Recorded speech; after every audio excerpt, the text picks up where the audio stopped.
When looking at published works in the video game industry, it's impossible to ignore the sheer influx of titles within the zombie genre. Popularized by games like Resident Evil, Left 4 Dead, and the addition of Nazi zombies in Call of Duty World at War, zombies have been around in games for years now. For the most part, they're here to stay. In fact, it's not uncommon for these titles to expand into sequels, trilogies, and sometimes even franchises. That being said, there are 4 main series Dead Rising games. The general consensus is that Dead Rising 1 and 2 are really good, and that Dead Rising 3 and 4 are, well, horrible. Now, Dead Rising 4 is understandable, but Dead Rising 3? Really?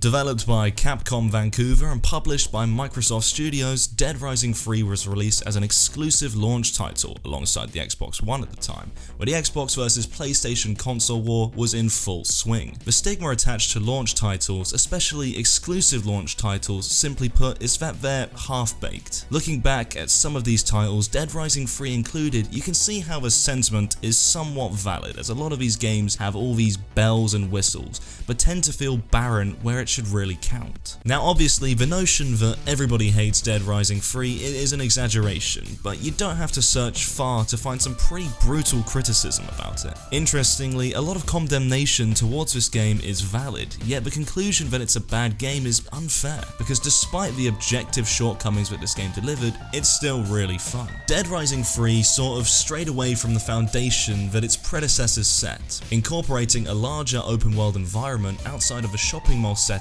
integrating side missions, providing much longer time limits, and taking on a more serious and gritty tone. Do these changes and additions make the game bad? Not at all. Video games as a form of art have the luxury of being able to mix seriousness with silliness, which isn't really something that can be replicated in any other medium. A prime example of a franchise that demonstrates this perfectly is Yakuza, a title that doesn't take itself too seriously, contains some absurd moments, but still provides a solid, earnest story. In a lot of ways, Dead Rising 3 does this too. Interwoven within the grim artistic theme that this game exudes is a large variety of creative character customization, farcical psychopathic bosses, and many over-the-top weapons and vehicles. That looks so dangerous. Dude, watch out, man. I got boxing gloves with rubber duckies attached to my thumb. Do they make seriousness with silliness as well as the Yakuza franchise does? No. Do they do it as well as the previous Dead Rising titles? In some aspects, yes, but mostly no. However, that is not to say that the game doesn't do it well. Dead Rising 3 provides the same comical absurdity that its predecessors did, only this time it felt rather unmemorable. A lot of the negative sentiment that this game gets boils down to a single statement. Yeah, it isn't a bad game, but it's just not a good Dead Rising game. That'll do. A glove gun.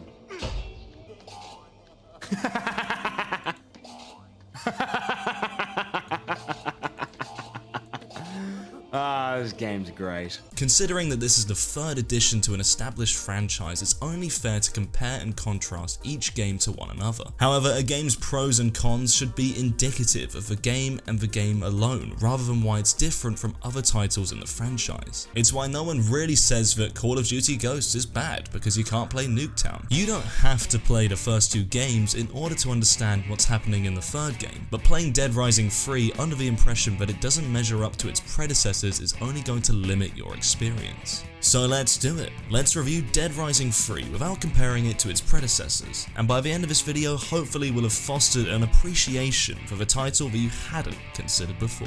Holy God, what are you showing me? Hey, come on! Open your eyes! Set in the year 2021, this game has you play as Nick Ramos, a mechanical engineer who works at the Wrench-O-Rama repair shop in the overrun city of Los Perdidos. The military, in an attempt to contain the outbreak, have decided to strike down the entire city in 7 days. Given that the government has closed off the city, Nick and his crew have to rebuild an airplane in order to escape. Right off the bat, Dead Rising 3 offers story mode, for those looking to experience all aspects of the game at a rather leisurely pace, and nightmare mode, for those who to enjoy a challenge. If you were a child during 2013, you might remember watching Vanoss play this game back in the day. I would say their videos on Dead Rising 3 captures the overall experience that co-op is. It would be wrong not to mention that fucking around in the game's sandbox is where half the fun stems. Stop hitting me! I'm Stop. giving you face paint and body paint. You're kicking me out of the menu. No, I'm not. That's kicking you out of the menu. Since you're a mechanical engineer, a very good one at that, the amount of shit you're going to be able to build in this game is ridiculous. Combining a steamroller and a Harley Davidson gives you a roller hog. You can craft dual-wheel chainsaws, boxing gloves with knives on them, a fucking microwave laser beam. Additionally, there are so many ways to kill zombies in this game. You can set them on fire, you can power bomb them, you can spray them with bullets, you can slice them in half like butter with a hot knife. Each kill feels so satisfying. You could honestly spend an hour or two churning through large hordes of zombies and not get bored. And with such a creative pool of weapons to craft, it's only fitting that you pair that with a variety of psychopathic bosses to fight. Where the silliness of Yakuza and Dead Rising 3 differ is with its bosses. Your average boss in Yakuza is designed to be cinematic and brutal, a large exaggeration of what you would see in a common brawl. A majority of the time you're up against other big tattooed Japanese men in suits, whereas in Dead Rising 3 you don't know what the fuck you're gonna go up against at any given time. Each psychopath that Nyx goes up against is comical and wacky. Some of these bosses are so out of left field and are rather amusing to come across while going through the main story. They're fun, and though they're undoubtedly creative, they're kind of stupid thematically, being products of early 2010s humour that hasn't particularly aged well at all. Whilst it's impossible not to derive at least some enjoyment from the farce that is the penis cannon boss or the bodybuilding gym junkie boss, in hindsight they feel like the butt of a joke rather than a proper attempt at creativity. We played through the main story of the game a total of 3 times and found that a lot of the bosses in the game were unmemorable, which leads us to where this game falls short. There's a reason why a lot of Dead Rising 3 is largely unmemorable, and it's because of the writing.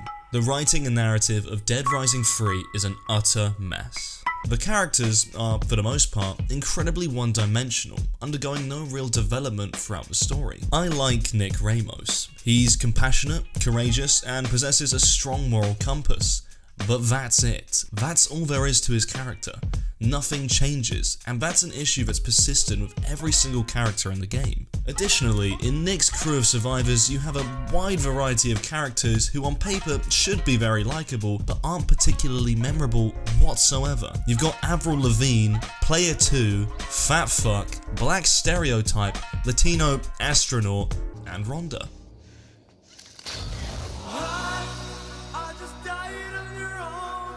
The fluctuation between each character's dynamic feels abhorrently forced, considering that none of them particularly have any sort of development throughout the story. Big plot points come seemingly out of the blue because there's no foreshadowing, there's no build-up. It often feels like the story is driven along by chaining one cool idea to another without any thought for how this affects the already convoluted storyline. That said, you don't really play a title like Dead Rising 3 for the story, so for the most part, this can be excused. What can't be excused, however, are the various issues with the overall gameplay. Remember earlier when we praised the game for being fun? Well, that's all well and true. Dead Rising 3 cannibalizes itself by consistently limiting the amount of fun you're having in an attempt to increase the difficulty and add immersion. Navigating around the map can be extremely tricky and irritating. It makes sense that an overrun infected city like Los Perdidos wouldn't be the easiest thing to travel around, but this game doesn't need that sort of realistic immersion that a title like Red Dead 2 strives for. Massive hordes of zombies, roadblocks, and vehicles are all plastered through each road, causing you to have to backtrack and take an alternative road, or just plainly abandon your vehicle to get where you need to go. Now, this game would be substantially better if they removed 85% of what cluttered the roads. However, if you did this, it would further emphasize the boring, grey and dull aesthetic throughout the game. The overtone of Dead Rising 3 is something that has been largely criticized by other gamers and reviewers, and while they're not wrong when providing the notion that the colorless, grim tone that this game takes up brings a disservice to the title, making the commute from point A to point B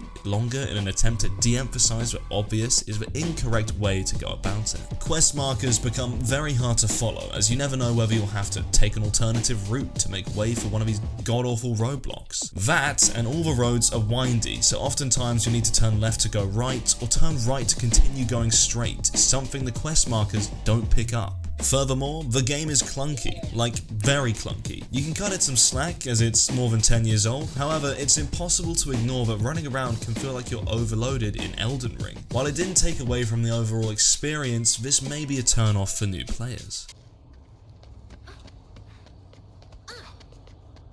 Fucking move! Jesus! So yes, this game definitely has its shortcomings, but the cons don't take away from the pros. One thing that gets overlooked in many of the reviews that Dead Rising 3 has is its replayability. We were more than happy to go through the game 3 times as there's a decent amount of side content and additional ways to play through the game. Traveling around Los Perdidos and grabbing all the collectibles proved to be rather therapeutic. Rescuing all the survivors was entertaining. Going for all the gold survival training medals was really fun to chip away at. And Nightmare Mode was the cherry on top.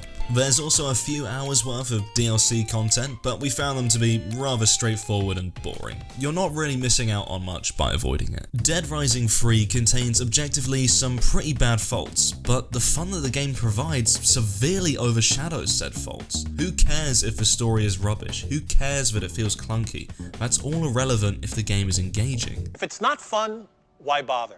You could spend literally hours nitpicking the faults that Dead Rising 3 has, or you could just slice some zombies in half. What's so prolific about Dead Rising 3 is that it's reminiscent of a time where the consumer didn't psychoanalyze games under a huge microscope, much like we're doing right now, where developers and publishers didn't prioritize how much money a game would gross over it actually being entertaining. These were the good times. Who wouldn't want to relive that? What everyone seems to have forgotten is that if the game is persistently fun and engaging, all of the subjective and objective flaws it might have become irrelevant. Some of the greatest games of all time have some pretty damning flaws, objective and subjective, yet we as the consumer are much more forgiving towards them, because these blemishes don't impede on our overall experience. You might play Dead Rising 3 and think differently, and that's okay. At the end of the day, Dead Rising 3 is not a perfect game, but it's not trying to be.